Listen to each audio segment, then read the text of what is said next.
how can we bring it down to the level of our lives, our viewers' lives, your life, my life, Karen's life?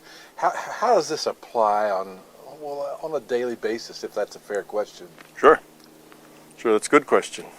Okay, it's sort of the same thing the scientists ask. Okay, so now I hear it all. So what? You know, what do I do with it? Well, if you have the big picture, then you should already then know sort of why you're here, kind of what the big overall point is of your existence and of your life. Now the problem is, how do I implement it? How do I grow? Well, the things that you have to do are let go of fear and ego being a derivative of fear, and change your intent at the being level to where it's not always about you. It's about other. Make other what's significant in your life, what you can do for somebody else, not what they can bring to you. You know, it's just a difference in perspective. It's the way you approach things. Sometimes people will ask me, say, well, I work in this real busy job and I don't have time to meditate and I don't have time to do all these things. You don't have to change your life. Going to a cave someplace and putting on a robe and meditating for the next 5 years in solitary confinement is not going to help. Most of what you have to learn is right there in front of you. It's all there. You just have to do it. You have to grab the opportunity. Everything you do, every little intent, every time you interact with somebody, every good morning or goodbye or smile or not smile, all these little things are all choices you get to make. If somebody is rude to you, you have choices. You can be rude back, you can hit them, you can threaten them, you can walk away angry, you can do all sorts of things. You can stew over it, or you can let it go. Or maybe ask them, gee, if they're acting like that, they must be in pain. They must be having problems. Maybe I can help them out. You can have that kind of an attitude. So you have thousands of little tiny decisions every day in your interactions with people and in your thoughts that can express a lower entropy, higher quality consciousness of yourself. And by making an effort to find where's the fear, where's the ego, when is it about me? When I'm fussing or arguing or doing something, is it about me? Is it about me being right? Is it about me being smart or me having the answer, or everybody listen to me? Or are you really listening to them and finding out what can you do to help here, rather than, if everybody would just do what I say, things would go well. It's a different approach, a different attitude. So first find the fear. And people say, well, I don't have any fear. I usually have young males come up to me, about the 23 or 4-year-olds, and they'll come up and they say, well, I don't have any beliefs, I don't have any fears. And obviously that is their number one belief, is that they don't have any beliefs and that they don't have any fears. And they have plenty of beliefs and plenty of fears. We have beliefs just from our culture. We have cultural beliefs. And that we live in an objective reality is one of those cultural beliefs. When I'm talking about beliefs and fears, I don't mean in the intellect. It's not that you shouldn't be afraid of big bears. It's that the fear is that I'm talking about, well, it's all fear, but the fear that I'm talking about is you're afraid of not being accepted. You're fear of not being loved. You have fear of not being adequate. You have fears of saying the wrong thing, having people think you're silly. You're afraid of being ostracized. You're afraid that people won't like you. You're afraid that people think you haven't succeeded in life, etc. People walk around with all this fear. You have fear that the bad guys are going to overrun you, or whatever. You get bigger fears, not just personal fears, but the enemy, whoever they are. They're always out there plotting against you. And your boss and your company, they don't appreciate the work that you do, and it goes on and on. All this stuff is fear, and fear then creates ego, because when you're afraid, it's about you, your fear. Oh, my boss doesn't like me, he doesn't appreciate the work that I do, or my wife doesn't do the things I need for her to do for me, and my children are annoying. I worry about them doing drugs, or they don't come home on time, and everything is about you.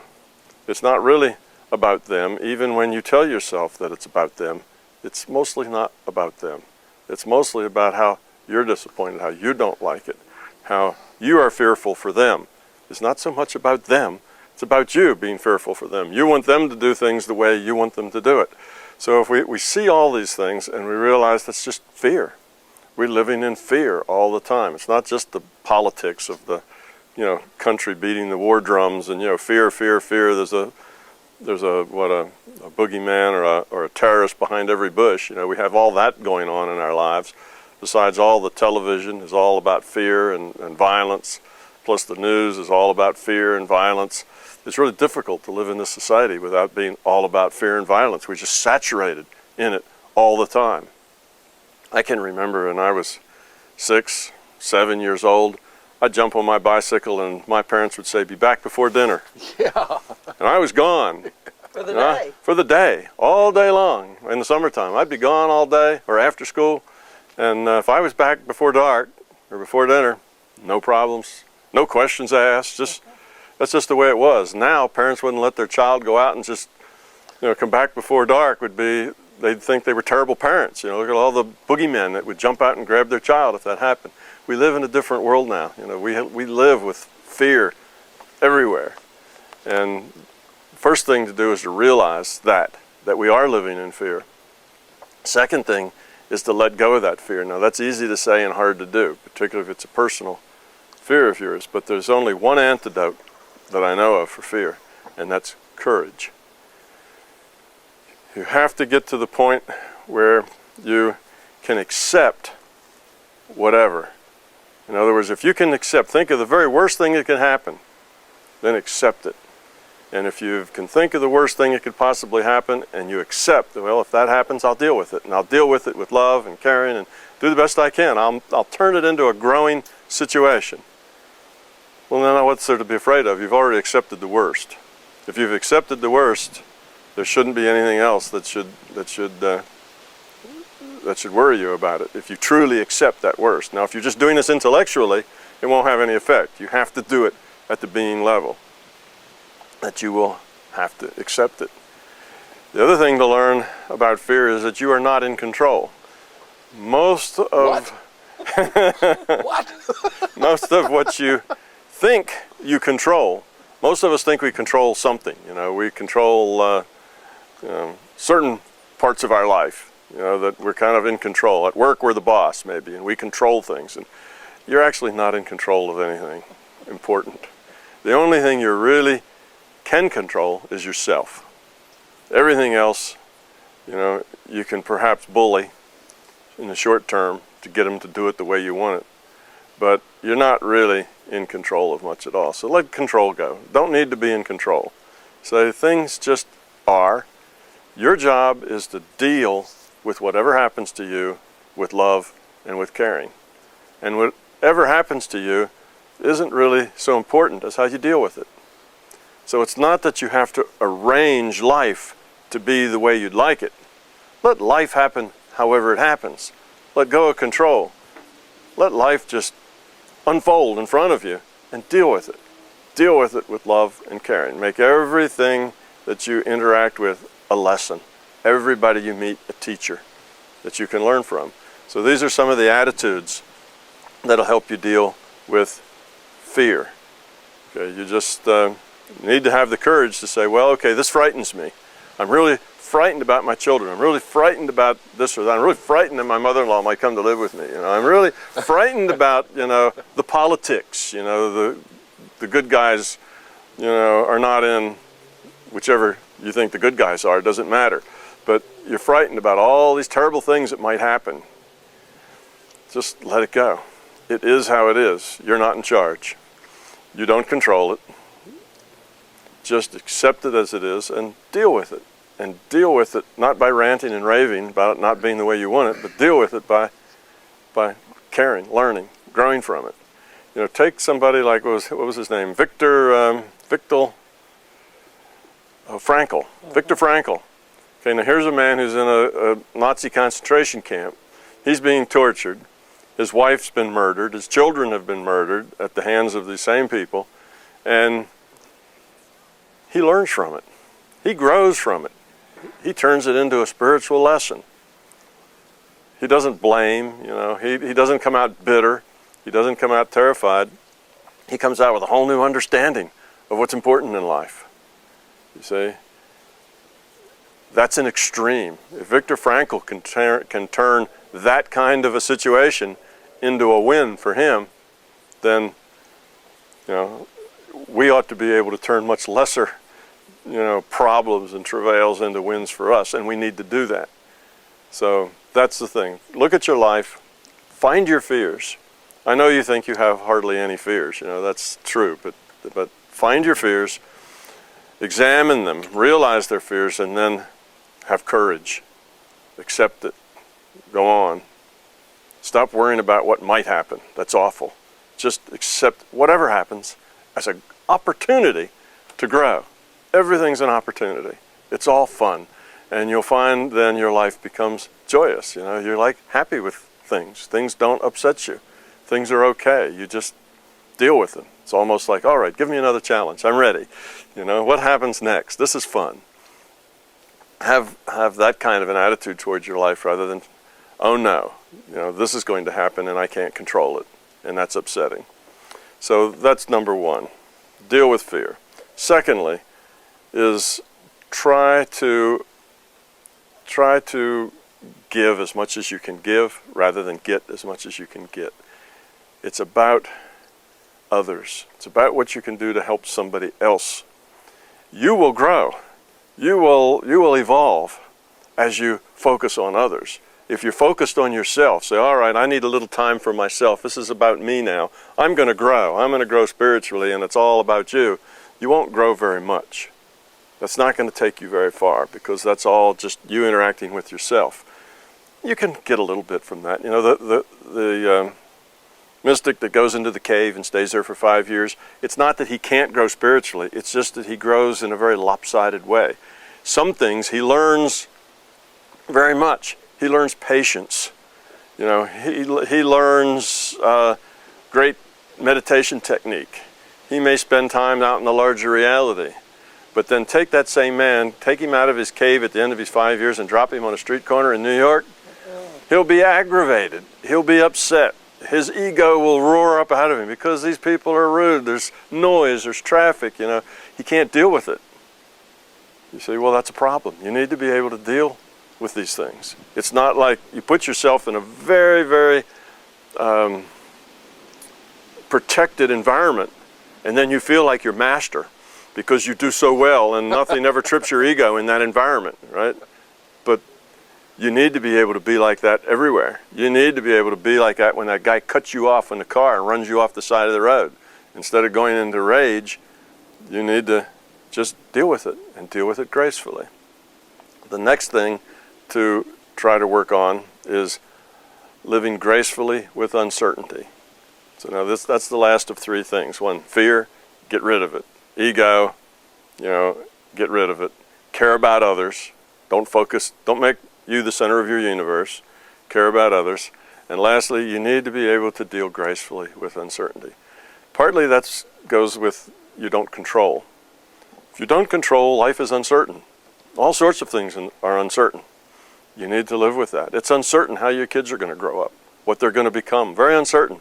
Rather than trying to force them into some sort of mold that will ensure that they grow up the way you want them to, you have to give them room to become who they are. Let them grow. Live with that uncertainty. It might not work out, but it might. And you have to live with that. They're individuals. They're on their own trip. You're really not in charge of very much. Now you are when they're real little, right? When they're real little, they're 5 years old, you can say, don't go out in the street, and you can build a fence and a gate to make sure that doesn't happen. When they get older, that doesn't work. You're only in control for very precious short years, right, before that's gone. Mainly about the time they get a driver's license, your controls just disappeared. So you need to just let them go. Let them be. Give them guidance, help wherever you can. Be there, but you gotta let go. They have to grow up. They have to take risks. And that's life. You have to deal with that uncertainty. What drives us to belief is uncertainty. We as a people in our culture, we feel we have to believe or disbelieve anything. A new fact comes to us and we either decide we believe it or we disbelieve it. Those are the only things we can do. We believe something or disbelieve it. And that's because we cannot stay on the uncertainty of just not knowing. We can't just let it stay there as, maybe, maybe not, I'll collect some data and see. We have to, because that's nice and tidy for us. Once we believe it, we're done. We don't have to deal anymore with it. Once we disbelieve it, we're done. We don't have to visit that anymore. It's just like, okay, we've decided, we put it in one bin or the other and we go on. We do that with almost everything. Don't do that. Just be open. Oh, that's interesting. That might be true. There might be something to that. I'll have to collect data, see if I get any more data to support it. Or that sounds really, that sounds really out of it. I don't think that's probably true, but I'll keep open from data. Maybe we'll see what comes up. That way you are open to growing and to learning. And if you let this fear of uncertainty drive you, you cut yourself off from being able to grow. You cut yourself off from evolving because you believe yourself. You don't really from the intellect, but effectively you believe yourself to be omniscient. You already know. You don't have to learn anything else. You know how that is. You know that's right. You know that's wrong. You know everything. Well, if you think you know everything, then you will never know very much.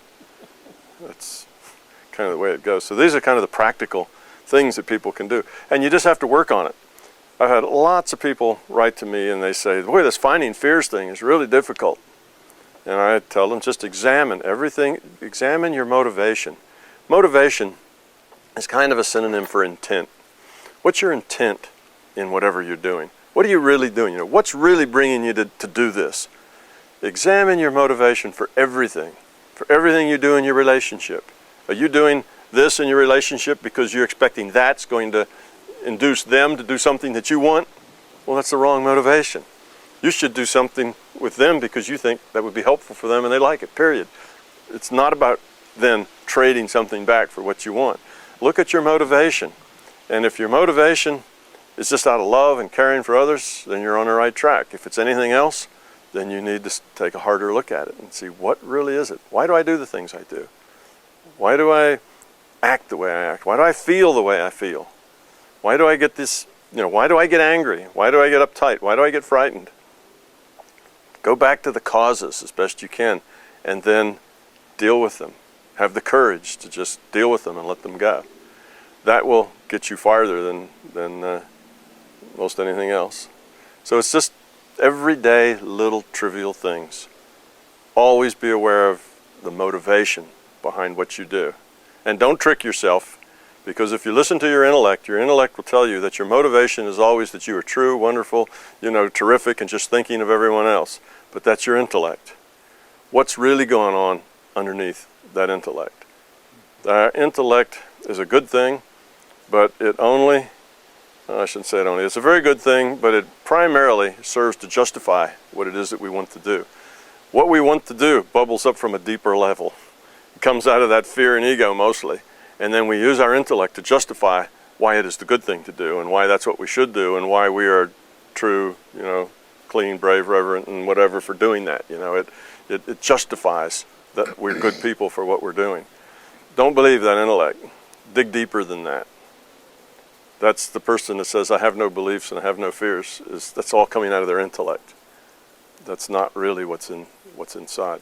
And growth does not depend on what's in your intellect. You're not going to grow up because of anything you believe or think. It's because of what you are. It's deeper than that. Another thing is that people say, well, I can't, I'm having trouble in this path. I've tried going out of body and I can't, nothing paranormal ever happens to me. I must just not be ready, and I'm a loser in this evolution game. And all of those things are beside the point. They're just not important. You don't have to ever do anything paranormal. You don't have to ever get any information from any place else. What you have to do is pay attention, live in the moment here. Just live in the moment, deal with it as it comes, and make every choice count. And you will succeed in evolving, tremendously. You don't have to do other things. Like I can't go out of body, or I can't heal. I can't do any of those things. Doesn't mean a thing. doesn't mean that you can't evolve and that you can't grow. You can evolve and grow without that. And once you let all that stuff go and just focus on becoming love, give it about 6 months and suddenly all that stuff that you just let go starts to just coming back to you just naturally without hardly ever trying. It's you trying to do it and focusing on that. I want to do these things. Well, that's about you and what you want and what you need. You see, it's all about you. It's more ego. Let that go. Become love. Let go of the fear. Let go of the ego. Live like that, and these things that you would like to do will just make themselves available to you as they become helpful to your growth. So if it's going to help you evolve spiritually, if it's going to help you lower your entropy, then these things will just kind of happen as you're ready. You don't have to go in pursuit and then feel failed because you can't do it, or feel that you're not nearly as good as so-and-so because they see auras and they fly around and out of body and they do lucid dreams and they're much more advanced than poor woe is you. You know, you can't do any of that stuff, so there's no point trying. That's not a good thing. It's not about the phenomena. It's about being, and you can do that anywhere, anytime, you can do it working for a living. You can do it, you know, with a house full of children. You can do that under almost any circumstances. No excuses. I'm too busy. No excuses. This is just talking about interacting in your everyday life, whatever it is.